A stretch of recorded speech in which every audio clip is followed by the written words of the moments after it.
ஆண்டவராகிய இயேசு கிறிஸ்துவின் நாமத்தினாலே உங்களை நான் வாழ்த்தி வரவேற்கிறேன். கடைசி கால ஊழியங்களை பற்றியும், கடைசி கால ஓட்டங்களை பற்றியும், கடைசி காலத்தில் ஒரு கிறிஸ்தவ வாழ்க்கை எப்படி காணப்பட வேண்டும் என்கிறதை பற்றியும் பல விஷயங்களை நாம் நம்முடைய வாழ்க்கையிலே கருத்தாழமாய் தியானித்துக் கொண்டு வருகின்றோம். இவைகள் நம்முடைய வாழ்க்கையிலே மிகுந்த முக்கியத்துவம் வாய்ந்த ஒன்று. இந்த கடைசி காலத்தில் ஒரு சின்ன ஒரு இம்மி அளவு நாம் விலக ஆரம்பித்தாலும் கூட தேவனுடைய முழு மகிமையை இழக்கும் ஒரு மக்களாக காணப்பட ஆரம்பிக்கிறதை பார்க்க முடியும். ரொம்ப ஜாக்கிரதையாக ஒவ்வொரு அடிகளையும் நாம் எடுத்து வைக்க ஆரம்பித்தால் மட்டும்தான் தேவனுடைய விருப்பங்களை, தேவனுடைய சித்தங்களை சரிவர நிறைவாக்கி தேவனுடைய ராஜ்யத்தை சென்றடைய நம்மால் ஆகும் என்கிறதில் சந்தேகம் ஒன்றில்லை. இன்னைக்கு ஒரு முக்கியமான கருத்தை நான் உங்களோடு கூட பேச வேண்டும் என்று கடந்து வருகின்றேன். கர்த்தருடைய வேதம் சொல்லக்கூடிய வார்த்தையை நான் வாசிக்கிறேன், கவனிங்க. யோவான் எழுதின சுவிசேஷம் 8வது அதிகாரம் 29வது வசனம் இந்த வார்த்தையை நமக்கு சொல்கிறது. யோவான் 8வது அதிகாரம் 29வது வசனத்தை வாசிக்கிறேன், கவனிங்க. அது என்ன சொல்றதுன்னு பாருங்க. என்னை அனுப்பினவர் என்னுடனே கூட இருக்கிறார். பிதாவுக்கு பிரியமானவைகளை நான் எப்பொழுதும் செய்கிறபடியினால் அவர் என்னை தனியே இருக்க விடவில்லை என்றார். இரண்டாவது காரியம், முக்கியமான ஒரு விஷயம் என்ன அப்படின்னு பார்த்தா, நம்முடைய செய்கைகள் எல்லாம் சரியான ஒரு செய்கைகளாக காணப்பட வேண்டியது அவசியம். என் மன விருப்பத்தின்படி நான் காரியங்களை செய்யும் ஒரு மனுஷனாக விளங்குகிறது ஆண்டவராகிய தேவனுக்கு பிரியமான ஒன்று அல்ல. நிறைய ஜனங்கள் என்ன செய்கிறாங்கன்னா, ஊழியம் என்கிற பேரில் ஒரு ஆரம்ப காலகட்டத்தில் கர்த்தருடைய திட்டங்களின்படி ஊழியங்களை செயல்படுத்த ஆரம்பித்தாலும் கூட வரக்கூடிய காலங்களில் தங்கள் மனம் போன போக்கின்படி ஊழியங்கள் என்கிற பேரில் தங்களுக்கு ஏற்ற காரியங்களை அவர்கள் தங்களுடைய வாழ்க்கையிலே செயல்படுத்தும் ஒரு மக்களாக விளங்க ஆரம்பிக்கிறத பார்க்க முடியும். இயேசு வாழ்ந்த அந்த வாழ்க்கையை நம்ம எடுத்து பார்க்க ஆரம்பிக்கிறது உண்டானால், பிதாவாகிய தேவன் எந்த இடத்துல கோடு போட்டாலும் அந்த இடத்திலே ஆண்டவராகிய இயேசு கிறிஸ்து நின்றுவார். இந்த இடத்துல இயங்க வேண்டும் என்று சொன்னால் கர்த்தர் இயங்குவார். இந்த இடத்துல அவருக்கு இயங்கக்கூடிய சத்துவம் இருக்கு, பலம் இருக்கு. என்றாலும் கூட பிதாவுக்கு மீறி ஆண்டவராகிய இயேசு கிறிஸ்து ஒரு செயல்களின் மூடாகவும் கூட இயேசு கிறிஸ்து தன்னுடைய நிலைகளை மெய்யாக வெளிப்படுத்தக்கூடியவராய் காணப்படவில்லை. அப்போ ஒரு ஊழியம்னா எப்படி இருக்கணும், அல்லது ஒரு ஆவிக்குரிய ஒரு மனுஷனுடைய நிலைகள்லாம் எப்படி இருக்கணும்னா, நம்முடைய செயல்கள் எல்லாம் எப்படிப்பட்டதாக இருக்கணும்னு சொன்னால், இந்த பிதாவாகிய தேவன் அல்லது ஆண்டவராகிய இயேசு கிறிஸ்து எதை என்னுடைய வாழ்க்கையை விரும்புகிறாரோ அதற்கேற்ற செயல்களை நான் செயல்படுத்த ஆரம்பித்தால் மட்டும்தான் அந்த செயல்கள் 100% அங்கீகரிப்புக்கு பாத்திரமானதாக காணப்பட முடியும். நான் செய்யக்கூடிய எல்லா செய்கைகளையும் கர்த்தர் அங்கீகரிக்கணும்னு சொல்லக்கூடிய அவசியம் கிடையாது. நல்லா நீங்கள் விளங்கிக்கிங்க. நான் நிறைய விஷயங்களை நான் செஞ்சு கர்த்தருடைய மனசை நான் சந்தோஷப்படுத்த நான் செஞ்சாலும் கர்த்தர் ஏற்க மாட்டார். கர்த்தர் என்ன செய்ய சொல்றாரோ அவைகளை நான் என்னுடைய மனப்பூர்வமாக செய்ய ஆரம்பித்தால் தேவனுடைய மனம் அதிலே மகிழ்வடைய ஆரம்பிக்கிறத பார்க்க முடியும். நான் என்னுடைய விருப்பத்தின்படி செஞ்சு கர்த்தருக்கு எதை கொடுக்கலாமா அதை கொடுக்கலாமா அதெல்லாம் கர்த்தராகிய தேவன் கேட்கல. இப்போ இதுக்கு நல்ல ஒரு உதாரணத்தை உங்களுக்கு சொல்ல வேண்டும் என்று சொன்னால், மார்த்தாளும் மரியாளும் ஆண்டவராகிய இயேசு கிறிஸ்து அவங்க வீட்டுக்கு போறாரு. அப்போ மார்த்தாள் ஆண்டவராகிய இயேசு கிறிஸ்துக்கு என்ன கொண்டு கொடுக்கலான்னு சொல்லிட்டு தன்னால் ஆன மட்டும் நிறைய வேலைகளும் இழுத்து போட்டு செய்ய ஆரம்பிச்சார். எல்லா காரியங்களையும் அதை செய்யலாமா, இதை செய்யலாமா, அந்த சாப்பாடு செய்யலாமா, இந்த விதமான காரியத்தை செய்யலாம், நிறைய வேலையை செய்ய ஆரம்பித்தாங்க. என்னாலும் கூட மரியாள் ஒரு வேலையும் செய்யாமல் இருக்கிறதை கண்ட அந்த மார்த்தாள் ஆண்டவராகிய இயேசுவுக்கு முன்பதாக சொல்கிறாங்க, நான் உங்களுக்காக எவ்வளோ வேலையை செஞ்சுட்டு இருக்கிறேன்னு பாருங்கள் ஆண்டவரே. ஆனால் என்னுடைய சகோதரி மரியாள் ஒரு வேலையும் செய்யாமல் பேசாமல் உங்கள்கிட்ட உட்கார்ந்துருக்கிறாளே என்கிறதை பற்றி ஆண்டவராகிய இயேசுவோடு கூட அவள் பேசக்கூடிய நேரத்தில் கர்த்தர் ஒரு வார்த்தை சொல்லுகின்றார். மார்த்தாளே, நீ பல பல வேலைகளினாலே உன்னுடைய மனதை நீ வேதனைப்படுத்தி கொண்டிருக்கிறாய், ஆனால் மரியாளோ தன்னை விட்டு எடுபடாத நல்ல பங்கை தெரிந்து கொண்டாள். எது கர்த்தராகிய தேவனுடைய மனசை சந்தோஷப்படுத்தும், இதை நீங்கள் அறிந்து செயல்படுத்த ஆரம்பித்தால் மட்டும்தான் தேவனாகிய கர்த்தருக்கு உகந்த ஒரு பாத்திரமாக வணையப்பட ஆரம்பிக்கிறதை பார்க்க முடியும். ஏன்னா இந்த கடைசி காலங்களில் பல செய்கைகளை நம்ம பார்க்குறோம். பலவிதமான மக்கள் முன்னோடியாக, அதாவது நமக்கு முன்பதாக கடந்து போன பலவிதமான மக்களை நீங்களும் நானும் பின்பற்றும் ஒரு மக்களாக பலவிதமான ஜனங்கள் பலவிதமான சுவடுகளை வச்சுட்டு போயிருப்பாங்க. அந்த அடிச்சுவடுகள் யாவற்றையும் பின்பற்றும் மக்களாக நிறைய ஜனங்கள் தங்களுடைய வாழ்க்கையுடைய நிலைகளை ஊழியத்தின் ஊடாக ஈடுபடுத்துகிறத பார்க்க முடியும். ஆனால் கர்த்தர் எதை என்னுடைய வாழ்க்கையை விரும்புகிறார் அப்படின்னா, எந்த மனுஷனும் எனக்கு அவனுடைய வாழ்க்கை எனக்கு ஒரு சாட்சியான ஒரு வாழ்க்கை தான், அல்லது ஒரு மகிமையான ஒரு வாழ்க்கை தான், நல்ல ஒரு வாழ்க்கை தான். என்றாலும் கூட அவன் ஓடின ஓட்டத்தின்படி இல்லை, எனக்கு என்ன ஓட்டத்தை கர்த்தர் வைத்திருக்கிறாரோ இவைகளை அறிந்து நான் செய்தால்தான் என்னுடைய செயல்களில் கர்த்தராகிய தேவன் சந்தோஷப்படுவார். இப்படி நான் பார்த்து பார்த்து தேவனுடைய மனம் கோணாத அளவிற்காக தேவனுடைய மனதிற்கு பிரியமான செயல்களை நான் செயல்படுத்த ஆரம்பித்தால் மட்டும்தான் இந்த கடைசி காலத்தில் உங்கள் செய்கையும் என் செய்கையும் ஆண்டவராகிய தேவனால் அங்கீகரிக்கப்படக்கூடியதாக விளங்க முடியும். நான் செய்கிற எல்லா செயலையும் கர்த்தர் அங்கீகரிப்பாரா? இல்லை. அவர் எதை விரும்புகிறாரோ அதை இங்கே செஞ்சால் தான் கர்த்தர் அங்கீகரிப்பார். நீங்கள் அவர் விரும்பாத எதையாச்சும் ஒரு காரியத்தை இங்கே செஞ்சு கொண்டு போய் அது வந்து ஒருவேளை உங்களுடைய மனசுக்கு பிரியமான ஒரு காரியமாய் காணப்பட ஆரம்பித்தாலும், இப்படி நான் வந்து இந்த ஊழியத்தை இந்த மாதிரி செஞ்சால் நல்லா இருக்கும், நிறைய மக்கள் இந்த ஊழியத்தின் மூலமாய் கர்த்தராகிய தேவனை ஏற்றுக்கொள்ளக்கூடிய அளவுக்கு சபைகளிலே அந்த எல்லைகளை விருத்தியாக்க முடியும் என்று சொல்லி உங்கள் விருப்பத்தின்படி எங்கள் காரியங்களை செய்ய ஆரம்பிக்கிறது உண்டானால் தேவன் அவைகளை மெய்யாகவே ஏற்றுக்கொள்ள மாட்டார். நல்லா புரிஞ்சுக்கோங்க. தேவன் எதை என்னுடைய வாழ்க்கையில எதிர்பார்க்கிறாரோ அதற்கேற்ற வண்ணமாய் நீங்கள் உங்கள் செய்கைகளை மாற்றிக்கொள்ள வேண்டுமே தவிர, உங்கள் செய்கைகளுக்கு ஏற்ற வண்ணமாய் கர்த்தராகிய தேவன் தன்னுடைய பிரியத்தை மாற்றிக்கொள்ள மாட்டார். அவருக்கு ஏற்ற மாதிரி தான் நீங்கள் கிரியை செய்யணும். உங்களுக்கு ஏற்ற மாதிரி கர்த்தராகிய தேவன் தன்னுடைய எல்லைகளை விரிவாக்கவோ அல்லது தன்னுடைய இஷ்டத்தை வந்து மாற்றிக்கொள்ளவோ கர்த்தர் செய்ய மாட்டார். அப்போ முதல் காரியம், தேவனுக்கு பிரியமான செயல்கள் என்றால் என்ன? என்னுடைய செய்கையெல்லாம் எப்படி இருந்துச்சுன்னா ஆண்டவராகிய தேவனுடைய மனம் இவைகளிலே மெய்யாகவே பூரிக்கக்கூடியதாய் விளங்கும். ஆண்டவராகிய தேவனுடைய மனதை சந்தோஷப்படுத்தும் செயல்கள் என்றால் என்ன? மக்களுக்காக நான் ஊழியம் பார்க்கக்கூடிய ஊழியம் வேற, கர்த்தருக்காக நான் செய்யக்கூடிய ஊழியம் வேற. ஒருவேளை கர்த்தருக்காக செய்யக்கூடிய ஊழியத்துல மனிதனுடைய அங்கீகரிப்பு ஒருவேளை இல்லாமல் போக ஆரம்பித்தாலும் தேவன் அவைகளை ஏற்றுக்கொள்கிறார். இதுதான் எனக்கு வேணும். மனுஷனால் புகழப்படக்கூடிய வாழ்க்கை எனக்கு வேண்டாம்.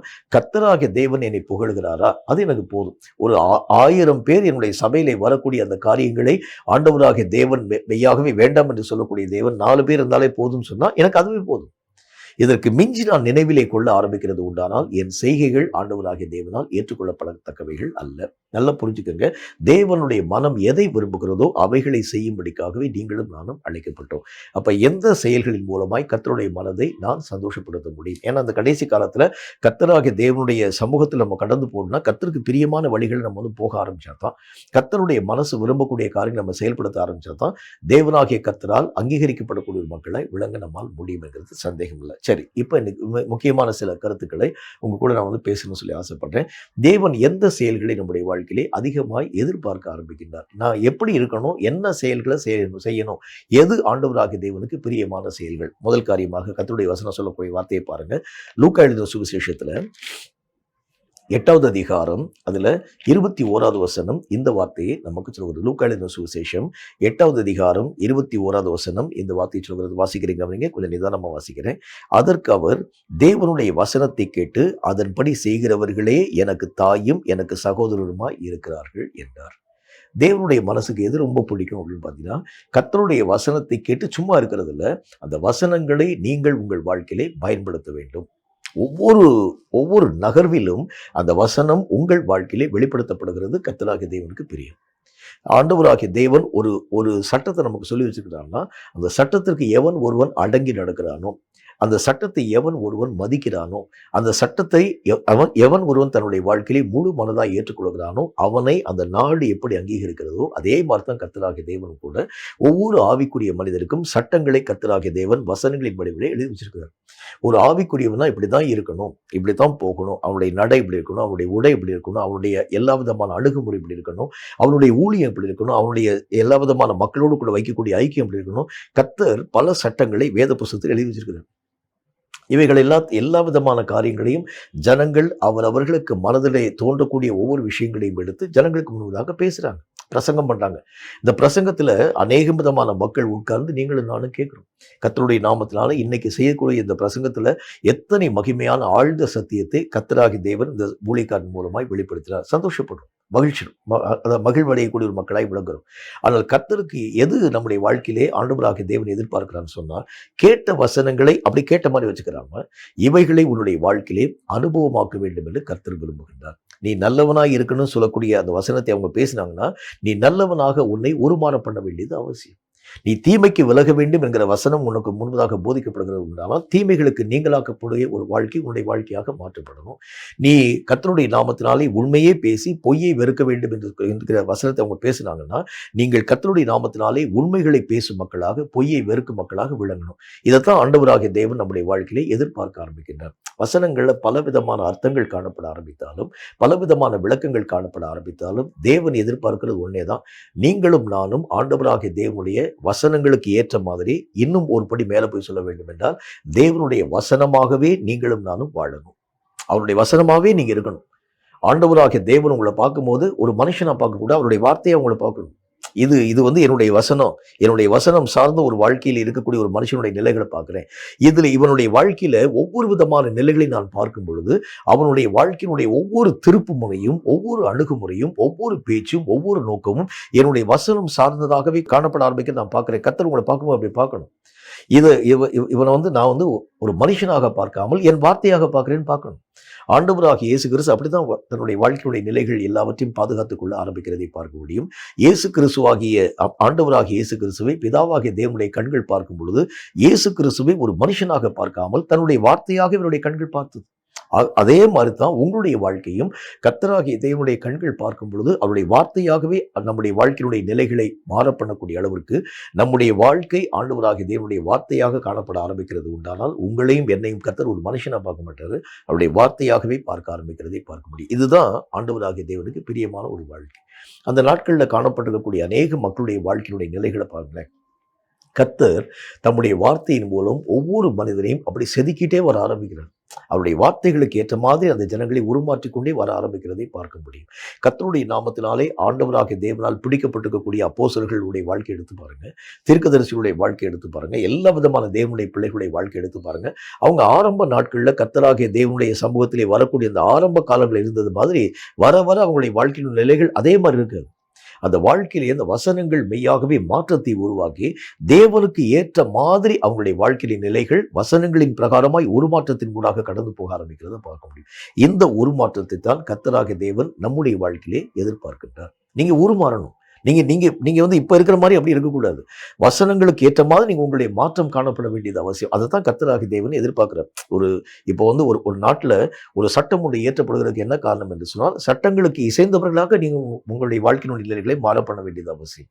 சட்டங்கள் ஒரு காரியத்தை சொல்லக்கூடிய அந்த சட்டங்களுக்கு மாறாக என்னுடைய இஷ்டத்தின்படி நான் நடக்கிறது உண்டானால் எப்படி நான் தண்டிக்கப்படுகிறேனோ அதே மாதிரி தான் கர்த்தராகிய தேவன் நான் எப்படி வாழ வேண்டும் என்கின்ற தம்முடைய விருப்பத்தை சொல்றாரு. நீ எப்படிலாம் இருக்கணும்னு சொல்றாரு. நீ என்னென்ன காரியத்தை செய்யணும்னு சொல்றாரு. மக்களோடு கூட எப்படி நீ ஐக்கியம் வைக்கணும்னு சொல்றாரு. ஒரு சபையில உன்னுடைய நிலை எப்படி காணப்பட வேண்டும்ங்கிறத பற்றி பேசுறாரு. உன்னுடைய தனிப்பட்ட ஒழுக்கம் எப்படி இருக்கிறத பற்றி தம்முடைய வசனத்தில் சொல்றாரு. இவைகள் எல்லாவற்றையும் சொல்கிறதுக்கு என்ன காரணம் என்றால் நீங்கள் அப்படி வாழ வேண்டும் என்பதற்காகத்தான் கர்த்தராகிய தேவன் நம்ம கூட பேசுறார். இப்படி நான் வாழ்க்கை வாழ ஆரம்பிக்கிறது உண்டானால் வசனத்தை கேட்டு அவைகளின் படியே என்னுடைய வாழ்க்கையின் நிலைகளை மாற பண்ணக்கூடிய ஒரு மனிதனாய் விளங்குகிறது உண்டானால் என் செயல்கள் எல்லாவற்றையும் கர்த்தராகிய தேவன் சந்தோஷமாய் பார்க்கிறார். அவைகள் எல்லாவற்றையும் கர்த்தராகிய தேவன் அங்கீகரிக்கிறார். நான் சொன்ன ஒரு வார்த்தை கூட இந்த மனுஷன் மீறாமல், நாம் பேசின எந்த விதமான சத்தியத்திற்கும் அவன் மாறாக நடவாமல், என்னுடைய வார்த்தைகள் என்ன சொல்லிற்றோம் இந்த காரியத்தை இப்படி நீ செய்யணும்னு சொல்லக்கூடிய அந்த வார்த்தைகளுக்கு மிஞ்சி அவன் யோசிக்காம என்னுடைய வார்த்தைகளுக்கு இசைந்து ஒரு வாழ்க்கை வாழ ஆரம்பித்ததுனால அவனுடைய செயல்களை நான் சந்தோஷமாய் பார்க்கிறேன். கர்த்தருடைய கண்கள் பார்க்கும். அப்ப கர்த்தருடைய மனசை நீங்களும் நானும் சந்தோஷப்படுத்தக்கூடிய வழிமுறை என்றால் எப்படிப்பட்டது? வேதம் சொல்லக்கூடிய வார்த்தையின்படி வசனமாகவே வாழ நீங்களும் நானும் பிரயாசப்படணும். வசனமாகவே நீங்க இருக்கணும். கர்த்தராகிய தேவனுடைய நாமத்தினாலே ஆண்டவராகிய தேவன் சொல்லுகின்றார். அவர் சொல்லுகின்றார், அதாவது வேதத்தை அவனுடைய வாயிலை தேடுவார்களே அவன் சேனைகளின் கர்த்தருடைய தூதனாய் இருக்கின்றார். ஆசாரியனுடைய உதடுகள் அறிவை காக்க வேண்டும் என்கிறதை பற்றி கர்த்தர் பேசுகின்றார். அவனுடைய வாழ்க்கையில வந்து கர்த்தருடைய வசனத்தை தேடுவாங்களாம். ஜனங்களுடைய எல்லா விதமான மக்களுடைய கண்களும் அவன் வசனத்தினுடைய காரியங்களை பேசுகிறான், அவனை வசனமாகவே வாழுகிறான்னு சொல்லி பார்ப்பாங்க. கர்த்தராகிய தேவனும் உங்களையும் என்னையும் எப்படி பார்க்கின்றார்? எதை ஆண்டவராகிய தேவன் நம்முடைய வாழ்க்கையை எதிர்பார்க்கிறான்னு சொன்னா வசனமாகவே நீங்கள் மாற்றத்தின் மூலமாக கடந்து போக வேண்டும். இந்த வசனம் தான் எல்லா காரியத்தையும் செய்யக்கூடிய வலிமை வாய்ந்தது. நீங்க நல்ல ஒரு காரியத்தை நீங்க விளங்கிக் கொள்ள வேண்டியது அவசியம். கர்த்தருடைய வார்த்தைகளுக்கு மிஞ்சினது ஒண்ணுமே கிடையாது. நீங்க வசனமா மாறிட்டீங்கன்னா இந்த வசனங்களுக்கு முன்பதாக சாத்தானும் நடுங்கக்கூடியவராய் விளங்க ஆரம்பிக்கிறதை பார்க்கும். ஒரு வார்த்தை சொல்லிட்டாலே கர்த்தராகிய தேவனுடைய ஒவ்வொரு வார்த்தைக்கும் பிசாசு நடுங்க ஆரம்பிக்கிறது மாதிரி இந்த உலகம் முழுவதும் கர்த்தருடைய வார்த்தையா போயிடுச்சுன்னு வச்சுங்களேன். இருக்கக்கூடிய எல்லா மக்களும் கர்த்தருடைய வார்த்தையா மாறிட்டான்னு வச்சுங்க, உலகத்திற்குள் இனி சாத்தானுக்கு வேலையே கிடையாது. கர்த்தருடைய வார்த்தைகளை பார்க்கும்போது சாத்தான் நடுங்கிடுவோம். ஒரு வார்த்தை சொன்னாலே சாத்தானுடைய வல்லமைகள் எல்லாம் முறிந்து ஓடி போக ஆரம்பிக்கிறத பார்க்க முடியும். அப்ப அந்த உலகம் முழுவதும் எல்லா ஜனமும் கர்த்தருடைய வார்த்தையாக மாற்றத்தின் ஊடாக போயிட்டாங்கன்னா என்ன நடக்கும் பாருங்க, சாத்தானுக்கு இனி இந்த உலகத்துல வேலையே கிடையாது. இந்த மாதிரி தான் ஆண்டவராகிய தேவன் உங்களிடத்திலும் என்னிடத்திலும் விசேஷித்த வண்ணமாய் எதிர்பார்க்கக்கூடியவராய் விளங்குகிறார். கேட்கும் கர்த்தருடைய பிள்ளையே, வசனமாக வாழ நீங்கள் பிரயாசம் அடைய ஆரம்பித்தால் மட்டும்தான் இந்த கடைசி கால ஓட்டம் ஆண்டவராகிய தேவனுக்குள் மகிமை பெற்ற ஒரு ஓட்டமாக விளங்க முடியும் என்கிறது சந்தேகம் ஒன்றும் இல்லை. என்னுடைய செய்கைகள் எல்லாவற்றையும் ஆண்டவராகிய தேவன் அங்கீகரிக்க வேண்டும் என்றால் நான் ஒரு சின்ன ஜெபம் பண்ணா கூட நான் ஒரு சின்ன ஒரு வார்த்தை பேசினா கூட, நான் சின்ன ஒரே ஒரு பார்வை பார்த்தா கூட, அவைகள் எல்லாவற்றையும் கர்த்தராகிய தேவன் அங்கீகரித்து சந்தோஷமாய் அவைகளின்படி காரியங்களை செயல்படுத்த வேண்டும் என்று சொன்னால், வசனமாகவே நீங்கள் வாழ பிரயாசப்படுங்க. அவருடைய வார்த்தைகளை ஆண்டவராகிய தேவன் கனப்படுத்துகின்றார். வார்த்தைகளை ஆண்டவராகிய தேவன் மெய்யாகவே மேன்மைப்படுத்தக்கூடியவராய் விளங்க ஆரம்பிக்கின்றார். வானத்தை கூட வசனத்தில் என்ன போட்டுருக்கு, தம்முடைய வார்த்தையினாலே கர்த்தராகிய தேவன் அலங்கரித்து வச்சிருக்கிறார்.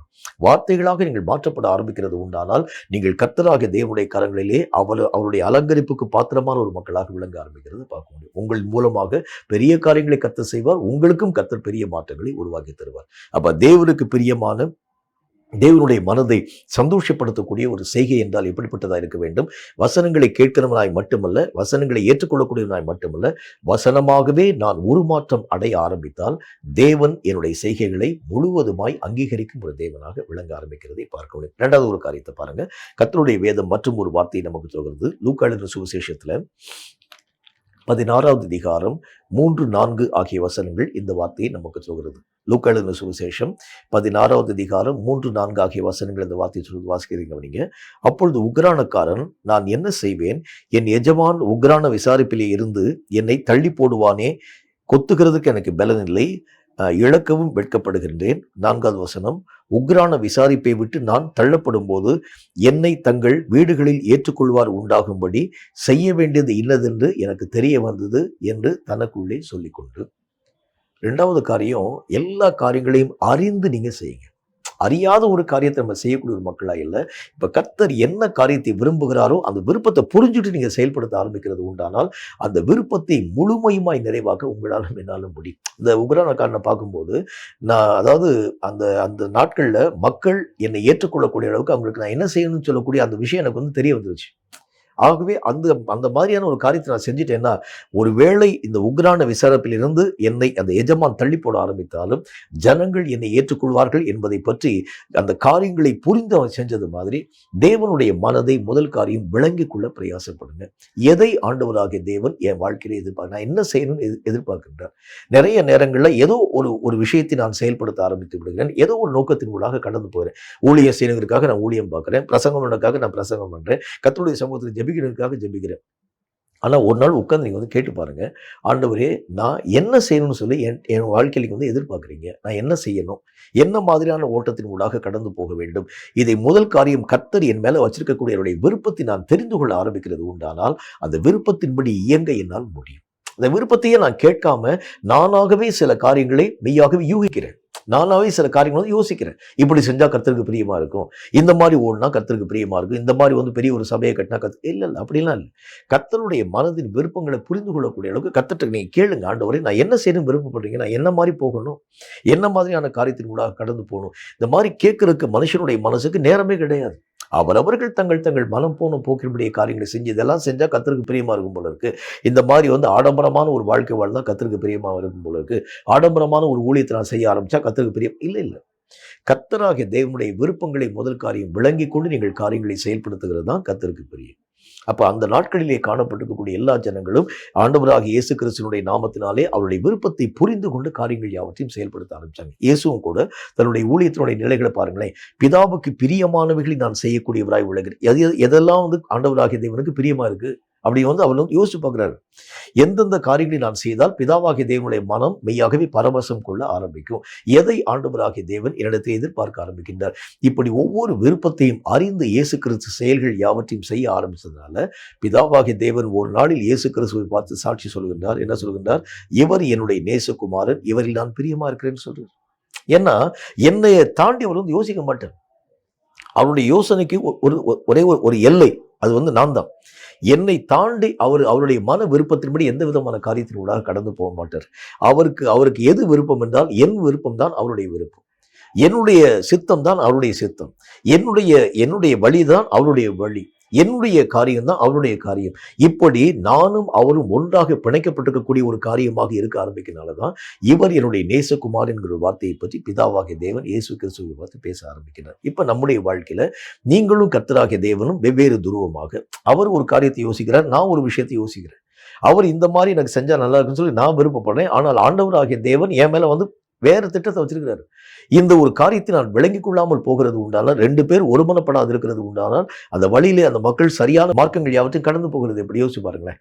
அப்ப 2 பேருடைய மனசு அதாவது ஒருமனப்பட ஆரம்பிச்சா தான் அந்த வழிகளில் நடுக நடக்க அவர்களால் முடியும். இப்ப வேதம் சொல்லக்கூடிய வார்த்தையின் அடிப்படையில தேவன் எதை என்னுடைய வாழ்க்கையில எதிர்பார்க்கிறார், இந்த ஒரு காரியத்தை நீங்க விளங்கிக்கங்க. நான் என்ன செய்யணும்னு சொல்லி கர்த்தர் விருப்பப்படுகிறார், என்ன மாதிரி நான் போகணும், என்ன மாதிரியான காரியத்தின் மூலமாக கடந்து போகணும், என் மேலே ஆண்டவராகிய தேவன் எதை ஏற்றி வைக்கணும்னு சொல்லி ஆசைப்படுறாரு.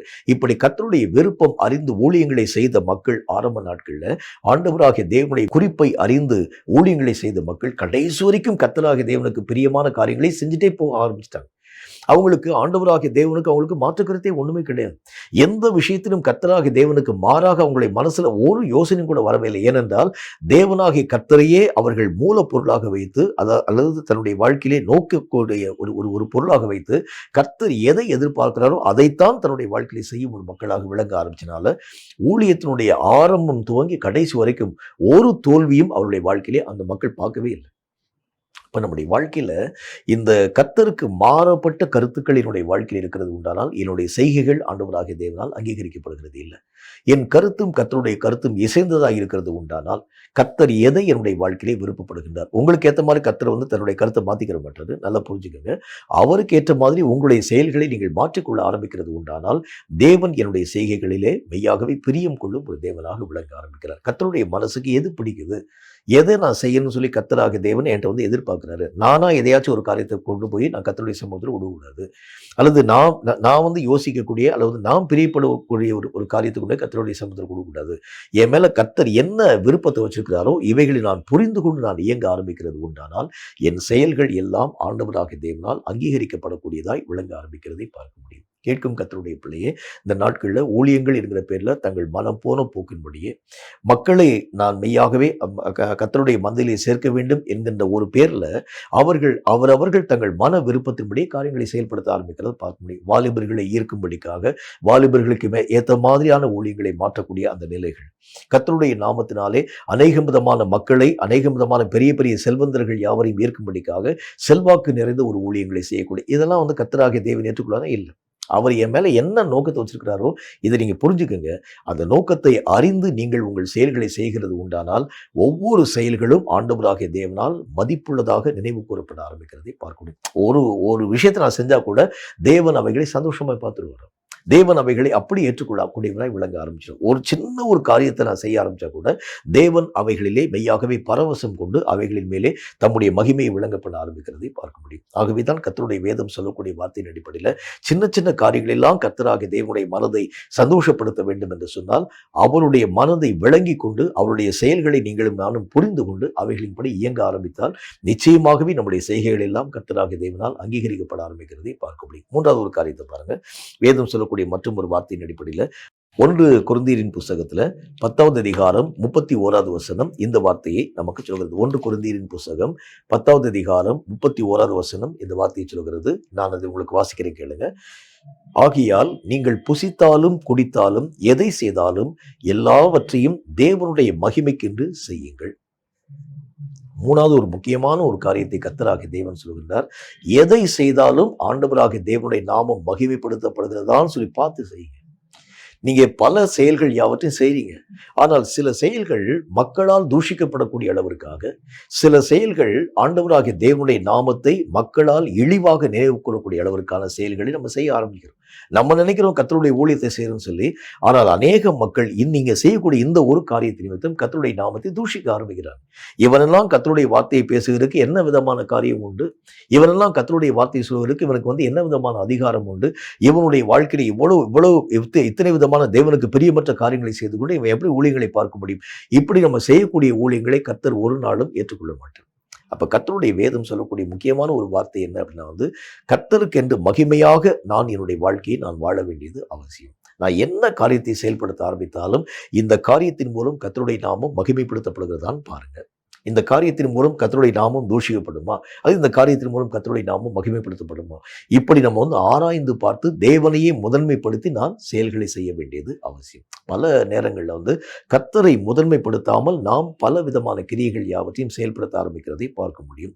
நிறைய இடங்களில் ஜனங்களுடைய ஒத்தாசைகளை நாடி ஊழியங்களை வளர்க்கக்கூடிய நிலைகள். ஜனங்களுடைய கையிலேருந்து வரக்கூடிய காணிக்கையை வாங்கி ஊழியங்களை வளர்க்கக்கூடிய நிலைகள், ஜனங்கள் கொடுக்கக்கூடிய காசை வச்சுக்கிட்டு பெரிய பெரிய சபைகளை கட்டக்கூடிய நிலைகள். இந்த இந்த இடத்துல நான் என்ன விதமான காரியத்தை சொல்கிறேன், நீங்கள் அந்த மாதிரி கட்டுகிறது தப்புன்னு நான் சொல்ல வரல. ஆனால் இவைகள் எல்லாம் கர்த்தராகிய தேவனுடைய நாமத்துக்கு மகிமையாக இருக்குமான்னு பாருங்கள். கர்த்தர் இந்த ஒரு காரியத்தின் மேலே பிரியமா இருக்கிறாருன்னு பாருங்க. இவைகளை ஆண்டவராகிய தேவன் அங்கீகரிக்கிறாருன்னு பாருங்க. இவைகள் அங்கீகரிக்கப்படாமல் நீங்கள் பெரிய பெரிய காரியங்களை செய்கிறதுனால ஒரு பிரயோஜனம் இல்லை. ஏனென்றால் உங்களை அங்கீகரிக்க வேண்டிய ஒரே ஒரு காரியம், ஆண்டவராகிய தேவன் அந்த காரியங்களை ஏற்றுக்கொள்ளும். இப்ப சாலமோன் ராஜா பெரிய ஒரு பலிபீடங்கள் யாவற்றையும் கட்ட ஆரம்பிச்சார். பெரிய ஒரு ஆலயத்தை கட்டினார். ஆலயத்தை கட்டிட்டு அங்க கர்த்தருடைய நாமத்தினாலே பலி கொடுக்கக்கூடிய நேரத்துல பலிகளை கர்த்தர் அங்கீகரிக்காமல் போகிறது உண்டானது என்ன நடந்ததுன்னு யோசிச்சு பாருங்களேன். அந்த ஆலயத்தினால பிரயோஜனம் ஒண்ணுமே இல்லை. பார்க்கக்கூடிய மக்கள் ஆலயத்தை மெச்சுவாங்க. ஆனால் தேவனுடைய நாமம் அங்கே மகிமைப்படுத்தப்படவில்லை என்று சொன்னால் அந்த ஆலயத்தினால் எந்த விதமான பிரயோஜனம் இல்லை. அப்ப நீங்க செய்யக்கூடிய செயல்கள்னால கர்த்தருடைய நாமம் மகிமைப்படுத்தப்படாது இருக்கிறது உண்டானால் நீங்கள் செய்யக்கூடிய செயல்லாம் வேஸ்ட். நீங்களாம் ஆகாயத்தை அடிக்கக்கூடிய ஒரு சிலம்பம் பண்ணக்கூடிய ஒரு மக்களை தான் இருக்கிறீங்க. இதனால எந்த விதமான பிரயோஜனம் யாருக்குமே கிடையாது. நம்ம யோசிக்கிறோம், நான் கர்த்தருடைய நாமத்தினால் பெரிய ஒரு ஊழியத்தினுடைய நிலைகள் யாவற்றையும் எஸ்டாப்ளிஷ் பண்ணிட்டு பெரிய ஒரு காரியத்தை செஞ்சுட்டேன், நிறைய ஜனங்களை சந்திச்சுட்டேன், நிறைய விதமான மக்கள் கர்த்தருடைய பணிக்கென்று எங்களுடைய ஊழியத்தோடு கூட ஒன்றாக இணைக்கப்பட்டிருக்கிறாங்க. ஆனால் இந்த ஒரு காரியம் கர்த்தருடைய நாமத்தின் மகிமைக்கு எதுவாக இருக்கிறதான்னு பாருங்க. கர்த்தர் இந்த ஒரு காரியத்தில் பிரியப்பட்டாருன்னு பாருங்க. இந்த காரியம் கர்த்தராகிய தேவனுக்கு பிரியமில்லை என்று சொன்னால் நீங்க கூட்டி வச்சிருக்கக்கூடிய இவ்வளவு பெரிய ஜனத்திரள் வேஸ்ட், ஒண்ணுமே யூஸ் இல்லை. இத்தனை விதமான மக்கள், இத்தனை விதமான கட்டடங்களை கட்டினது வேஸ்ட். ஏனென்றால் தேவனுடைய நாமம் மகிமைப்படுத்தப்படாது இருக்கக்கூடிய எந்த ஸ்தானத்திலும் அவர் வரவே மாட்டார். என்னுடைய நாமத்தை மகிமைப்படுத்தும் எந்த ஸ்தானத்திலும் நான் அவைகளை ஆசீர்வதிப்பேன் என்று கர்த்தராகிய தேவன் சொல்ல ஆரம்பித்தார். நீங்க கர்த்தருடைய நாமத்தின் மகிமைக்கென்று காரியங்களை செய்கிறது உண்டானால் தேவன் அந்த இடத்திலே மெய்யாகவே தம்முடைய மகிமையை, ஆசீர்வாதங்களை விளங்க பண்ண ஆரம்பிக்கிறதை பார்க்க முடியும். இன்னொரு வசனமும் இதற்கு ஒத்ததாக மற்றும் ஒரு வார்த்தை நமக்கு சொல்ல ஆரம்பிக்கிறது. கொலோசேயர் 3வது அதிகாரம் 24வது வசனத்தை நான் தொடர்ந்து வாசிக்கிறேன். இதே விதமான கருத்தை அந்த வசனமும் வலியுறுத்த ஆரம்பிக்கிறத பார்க்க முடியும். அந்த வசனத்தில் எல்லாம் போட்டு பாருங்க, எதை செய்தாலும் அதை மனுஷனுக்கென்று செய்யாமல் கர்த்தருக்கென்றே மனப்பூர்வமாய் செய்யுங்கள்னு சொல்றாரு. நீங்க மனுஷனுடைய பார்வைக்காக எந்த விதமான காரியத்தையும் செய்யாதீங்க. ஆடம்பரமான ஊழியம், ஜனங்களால் மெச்சப்படக்கூடிய ஒரு ஊழியம், இவ்வளவு பெரிய டாம்பிகமான ஒரு காரியத்தை செஞ்சா தான் ஜனங்கள் மெய்யாகவே இந்த ஊழியத்தின் ஊடாக கடந்து வருவாங்க. இல்லை, மனுஷனுக்காக நீங்க ஊழியம் பார்க்காம கர்த்தராகிய தேவனுக்கு என்று மனப்பூர்வமாய் நீங்க ஊழியம் செய்யுங்க. அதை தான் கர்த்தருடைய வேதம் நமக்கு சொல்ல ஆரம்பிக்கிறது. நீங்க எதை செஞ்சாலும் மனப்பூர்வமாய் கர்த்தருடைய நாமத்தின் மகிமைக்கு நீங்கள் செய்யக்கூடிய ஒரு மக்களாய் விளங்குகிறது தான் அந்த செயல்களைத்தான் கர்த்தராகிய தேவன் அங்கீகரிக்க ஆரம்பிக்கிறார். இப்ப இதுல ஒரு முக்கியமான ஒரு கருத்தை உங்களுக்கு சொல்ல வேண்டியது அவசியம். இப்ப சாத்தான் என்ன விதமான தந்திரங்களை உருவாக்குறான்னு சொன்னா, இந்த ஊழியங்களுடைய அந்த எல்லைகள் விரிவாக்கப்படக்கூடிய அளவிற்கான காரியங்களை செய்யக்கூடிய அந்த ஒரு தன்மை என்கிற பேர்ல மனுஷனுக்கு பிரியமாக ஊழியங்களை செய்யக்கூடிய இந்த வழி விலகக்கூடிய தன்மைகளை சாத்தான் இந்த நாட்டில் உருவாக்கிட்டு வரும். இப்ப இங்க கர்த்தராகிய தேவனுடைய நாமம் மகிமைப்படுத்தப்படுதானே இல்லை. அங்க கர்த்தருக்கு அந்த ஊழியத்துக்கு சம்மந்தமே இருக்காது. ஆனால் இவர்கள் எல்லா விதமான மக்களும் கர்த்தரை ஆராதனை பண்ணுவாங்க, கர்த்தருடைய நாமத்தை ஸ்தோத்திரம் பண்ணுவாங்க, கர்த்தருடைய நாமத்தை துதிப்பாங்க, டாம்பீகமாக எல்லா விதமான காரியங்கள் யாவற்றையும் செய்வாங்க. அங்கே கர்த்தராகிய தேவனுடைய நாமம் மெய்யாகவே மகிமைப்படுத்தப்படுமான இல்லை. அப்ப இந்த ஒரு காரியத்தை சாத்தான் நீங்க பண்ணக்கூடிய இந்த பிரயாசத்தை வீணடிக்கக்கூடிய அளவிற்கான ஒரு மாயையான ஒரு கிரியைகளை இந்த கடைசி நாட்களில் சாத்தான் உருவாக்கி கொண்டு வருகின்றார். இப்ப நீங்க எதை செஞ்சாலுமே ஆண்டவராகிய தேவன் இதிலே சந்தோஷப்படுகிறாரா, இப்படி பார்த்து செய்யுங்க. எந்த விதமான ஒரு காரியம் நம்முடைய கரண்டிலே பொறுப்பாக கொடுக்கப்பட ஆரம்பித்தார், ஊழியமா இருக்கலாம், என் சொந்த வாழ்க்கையா இருக்கலாம், அல்லது என்னுடைய எல்லா விதமான மக்களும் சாராத இருக்கக்கூடிய என்னுடைய தனிப்பட்ட வாழ்க்கையா கூட இருக்கலாம். எந்த விதமான ஒரு காரியமாய் காணப்பட ஆரம்பித்தாலும் என்னில் கர்த்தர் மகிமையாக நினைவு கூறப்பட ஆரம்பிக்கிறாரா, இப்படி நீங்க பார்த்து உங்களுடைய நடக்கைகளை யாவற்றையும் சீர்படுத்த ஆரம்பிக்கிறது உண்டானால் உங்கள் செய்கைகள் எல்லாம் ஆண்டவராகிய தேவனால் அங்கீகரிக்கப்பட ஆரம்பிக்கிறதை கண்கூடாக நீங்களும் நானும் பார்க்க முடியும்.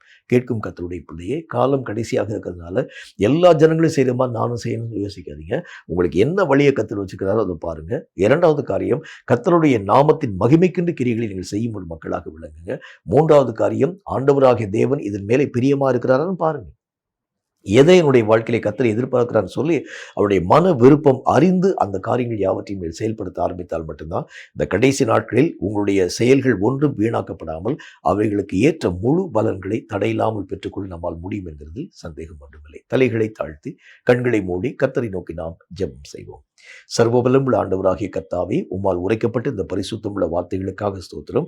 எங்கள் செய்கைகளை குறித்து நீர் நியாயம் விசாரிக்கப் போகிறீர். எங்களுடைய செய்கைகள் எல்லாம் உம்மால் அங்கீகரிக்கப்பட வேண்டும் என்றால் எப்படிப்பட்ட செயல்கள் ஆண்டவராகிய தேவனுக்கு பிரியமானவர்கள் என்பதை பற்றி கர்த்தருடைய வசனங்களின் மூலம் கற்பித்து தந்த ஒவ்வொரு வார்த்தைகளுக்காக ஸ்தோத்திரம். இவைகளை கற்றுக்கொண்டது மட்டுமல்லாமல் இவைகளின்படி நாங்கள் வாழவும் எங்கள் செய்கைகள் எல்லாவற்றையும் தேவனுக்கு பிரியமாக மாற பண்ணக்கூடிய அளவிற்கு அவைகளை சீராக்கிக் கொள்ளவும் இந்த வார்த்தைகளை கேட்கும் ஒவ்வொரு பிள்ளைகளுக்கும் கிருபை தந்து ஆசீர்வதிக்க வேண்டும் என்று நாங்கள் ஜெபிக்கிறோம். சொல்லப்பட்ட வார்த்தைகள் இது எங்களுக்காக உரைக்கப்பட்டுள்ளது என்பதை நாங்கள் ஏற்றுக்கொண்டு இவைகளின்படி வாழ்ந்து சித்தத்தை நிறைவாக்க கிருபை தர வேண்டும் என்று இயேசு கிறிஸ்துவின் நாமத்தினால் ஜெபித்திருக்கிறோம் எங்கள் பரிசுத்தமுள்ள பிதாவே. ஆமேன், ஆமேன். இந்த வார்த்தைகளை கேட்ட உங்கள் ஒவ்வொருவரையும் கர்த்தர் அளவில்லாமல் ஆசீர்வதிப்பாராக. உங்கள் செயல்களை கர்த்தராகிய தேவனுக்குள் செயல்படுத்தும்படிக்காக உங்கள் செய்கைகளை கர்த்தருடைய கரங்களை ஒப்புக் கொடுத்து நீங்கள் செயல்படுத்த ஆரம்பிக்கிறது உண்டானால் ஏற்ற மகிமைகளை தடையில்லாமல் பெற்றுக்கொண்டு ஒரு செயல்களும் வீணாக்கப்படாமல் அவைகளுக்குரிய முழு பலன்களை மறுமையிலே நீங்கள் தடையில்லாமல் பெற்றுக்கொள்ள முடியும் என்கிறதில் சந்தேகம் ஒன்றுமில்லை. கர்த்தர் தாமே உங்கள் ஒவ்வொருவரையும் அளவில்லாமல் ஆசீர்வதிப்பாராக. ஆமென்.